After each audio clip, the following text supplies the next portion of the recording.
957 housing units, $65 million in infrastructure, one governor with a shovel, and one old hospital campus that has been empty for 22 years, until this week. This is the Westchester Brief. I'm Jim. Let's get into it. On Wednesday, Governor Kathy Hochul stood in Port Chester and announced the official groundbreaking of Westchester Crossing on the former United Hospital site. The numbers are not small.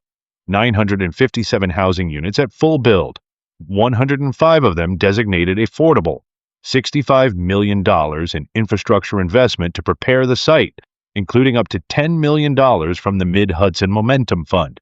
Construction is expected to be completed in 2027, with vertical development proceeding in phases. Here is the unit breakdown: 358 studios, 456 one-bedrooms, 143 two-bedrooms. The affordable share comes in at roughly 11%. The old United Hospital closed in 2004. For the last 22 years, that 15-acre parcel at the Port Chester and Rye border has been one of the Hudson Valley's most visible orphan medical campuses. Multiple redevelopment proposals cycled through and never reached ground. This week, that changed. Why this matters? For the place you live. This is the largest single groundbreaking Port Chester has seen in a generation. On top of the roughly 20,000 housing units already in motion across Yonkers, New Rochelle, and White Plains, the county just added another batch of density, and a governor-level announcement that tells you Albany wants to be seen putting money behind suburban housing supply. Now, the context. The Rye objection has not gone away. Rye residents have pointed at traffic spillover, school enrollment pressure, and density mismatch to what they believe the area can absorb. The Westchester Crossing groundbreaking does not settle those concerns. It just moves them from the hearing room to the construction fence. And here is what to watch for next. The first vertical construction permits filed with the Village of Port Chester.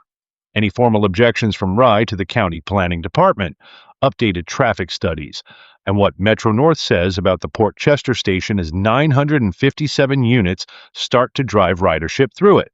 Completion in 2027 assumes the phased construction holds on schedule, and in this cycle of material costs and labor pressure, that assumption is not automatic.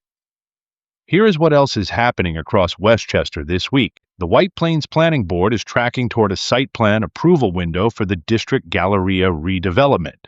That is, the $2.5 billion project on the 11-acre former Galleria Mall site.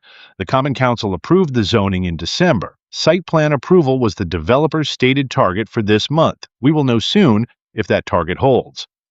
On April 20th, the Westchester County Board of Legislators unanimously passed a measure expanding access to quality training in the skilled trades. That is a direct supply-side response to the construction labor demand the housing pipeline is about to create. Scarsdale High School's 4A team won the 2026 Westchester County Regional Envirothon at Croton Point Park and will represent the county at the state competition. In Element 46, the Westchester County Tech Accelerator, powered by QUAY Acceleration, has announced 8 startups selected for its spring 2026 cohort across enterprise artificial intelligence, education technology, financial technology, and the creator economy. Demo Day is scheduled for June 11th.